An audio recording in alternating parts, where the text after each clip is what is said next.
नमस्कार सभी को और आपका स्वागत है। इस वीडियो में मैं आपको दिखाऊंगा कि अपने ईयरबड्स या वेव फ्रीबड्स SE 2 को पेयरिंग मोड में कैसे डालें।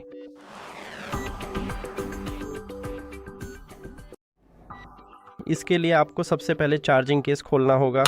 अगर यह आपकी पहली कनेक्शन है तो ये ईयरबड्स अपने आप पेयरिंग मोड में चले जाते हैं और आप इसे डिवाइस लिस्ट में देख सकते हैं। लेकिन हम मैन्युअली भी पेयरिंग मोड में जा सकते हैं। हमें अपने ईयरबड्स के टच एरिया को एक साथ दबाकर और पकड़े रहना होगा। टच एरिया आपके ईयरबड्स के पीछे की तरफ स्थित है और आपको इसे कम से कम 3 सेकंड तक दबाकर रखना है, जब तक कि यह LED लाइट सफ़ेद रंग में ब्लिंक न करने लगे।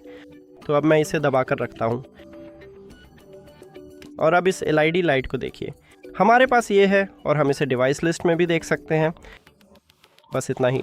इस वीडियो को देखने के लिए धन्यवाद। अगर आपको ये मददगार लगा हो तो कृपया चैनल को सब्सक्राइब करें और वीडियो को लाइक करें। फिर मिलेंगे।